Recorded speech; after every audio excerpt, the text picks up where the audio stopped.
Espace TV. Espace TV, les 10 minutes.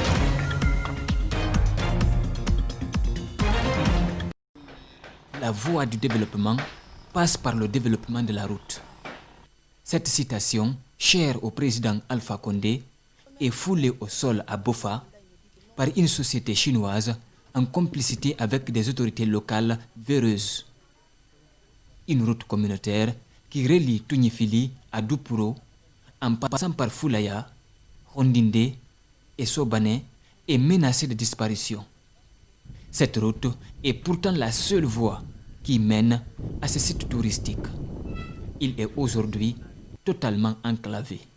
C'est cette route-là de 10 mètres que les Chinois ont barrée. Pourquoi à votre avis? Bon, je pense que c'est juste pour transgresser la loi parce qu'en Chine, on ne peut pas faire ça. Et même en Guinée, on ne peut pas faire la route est d'utilité publique.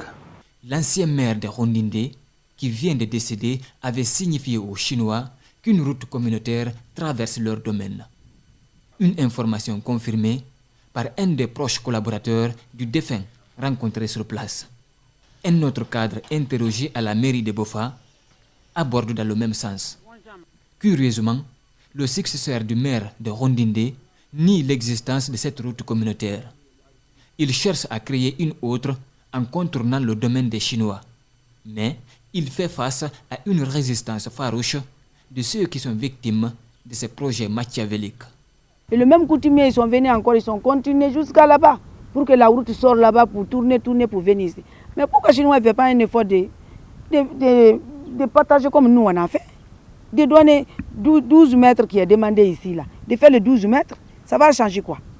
Mais comme c'est eux qui montrent que c'est eux qui commandent le pays maintenant, il a dit qu'il ne va même pas me laisser un centimètre. Quand on a fini de négocier, il m'a dit que je te commence ta route, mais je vais commencer à monter le mur. Je dis, le moment que j'ai ma route, moi, je n'ai pas de problème. Mais moi, je ne peux pas rester sans accès. Ce site touristique est le fruit d'une dizaine d'années de dur labeur en Occident. Des centaines de millions de francs investis sont menacés de ruines. Dame Halimatou ne réclame qu'une route pour sauver son investissement. Je veux seulement la route. Parce que c'est beaucoup demandé. Si on arrivait à tout le temps, parce qu'on m'a enfermé, je ne vais pas être en prison ici, quand même, je suis chez moi. Et ensuite, elle réclame qu'elle soit rétablie dans ses droits parce que je signale que sur cette route, elle a investi plus de 50 millions. La Guinée regorge de sites touristiques non exploités.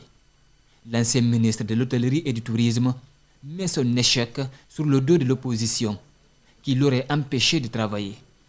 En réalité, aucun effort n'est fait pour développer le tourisme de masse en Guinée.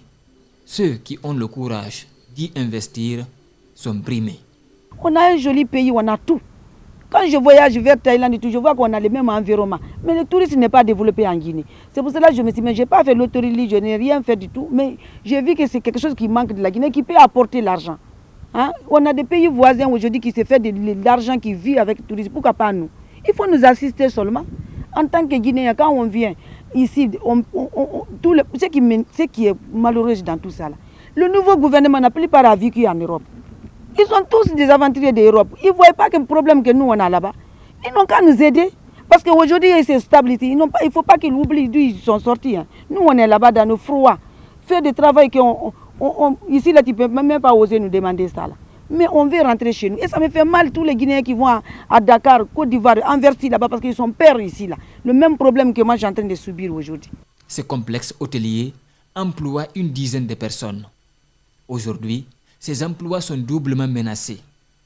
D'un côté, par la crise du Covid-19 et de l'autre, par le blocage de la route.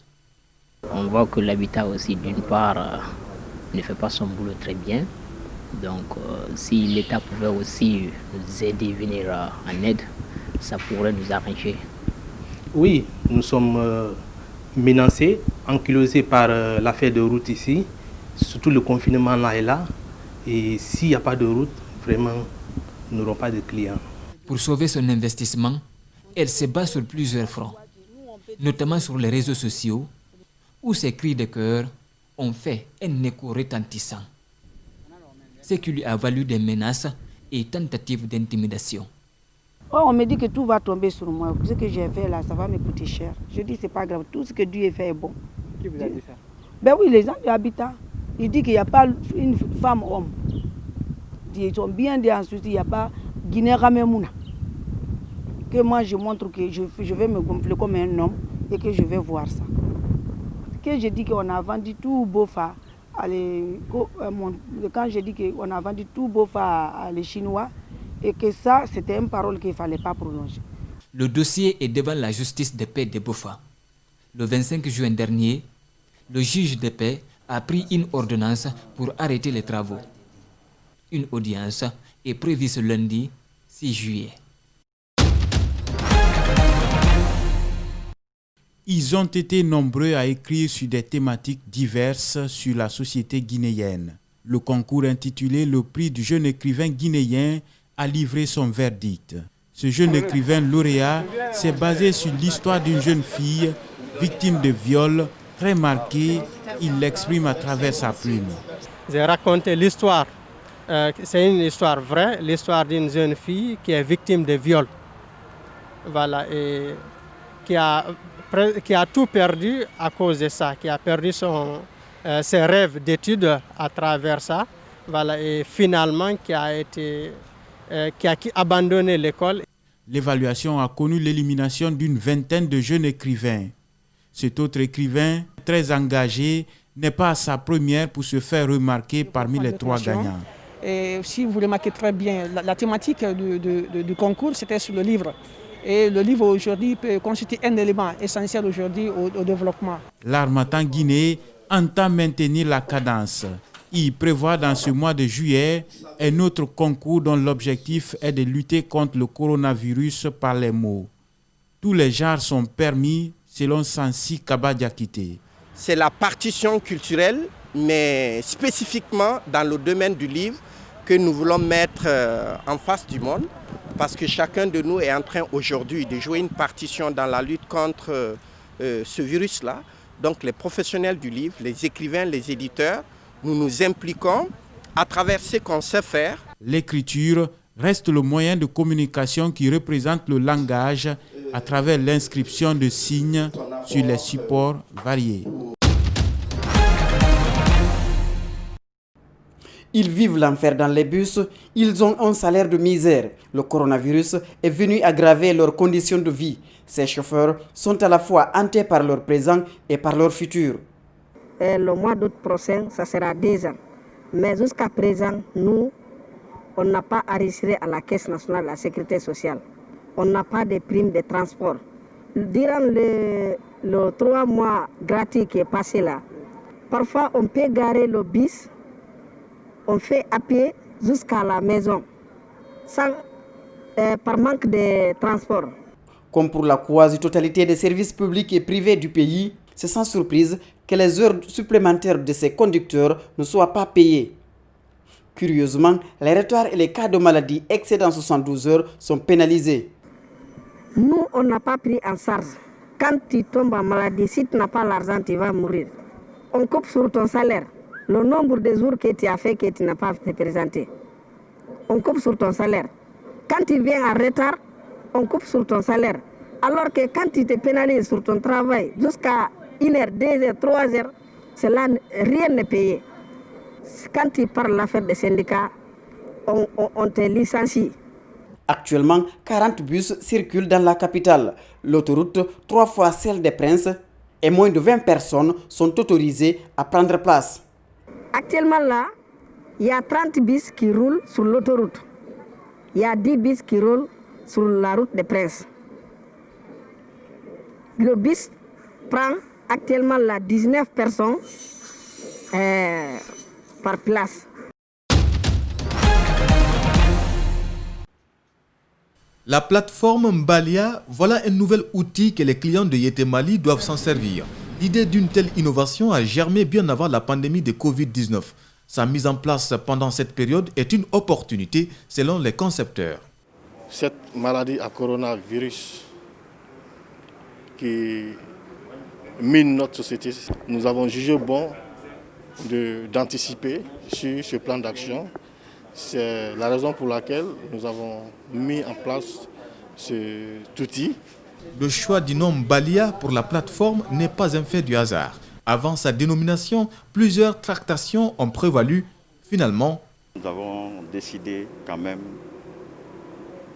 de choisir un nom du terroir, un nom connu. Mbalia, c'est un nom de chez nous. C'est ce qui fait la différence entre notre chatbot et les chatbots des autres institutions financières de la place que vous connaissez déjà. Mbalia est celle qui, pour la première fois, a donné le nom de la microfinance Yete Mali. Toutefois, à l'orée de la technologie, chaque entreprise financière peaufine son mode de fonctionnement. Les responsables de Yete Mali sont donc motivés par cette volonté. Pendant la cérémonie, les convives s'évertuent à se familiariser aux nouveaux outils. Nos collaborateurs qui travaillent à la communication, qui sont tout le temps appelés, même la nuit, sont appelés par des gens qui sont en Guinée et à l'extérieur du pays pour avoir des informations sur un tel ou un tel produit. Et nous ratons beaucoup d'appels. Yete Mali est une microfinance qui a été créée en 1997. Son but est d'aider des associations, des coopératives ou des particuliers, gage du développement local et de la bonne utilisation des revenus de ces derniers.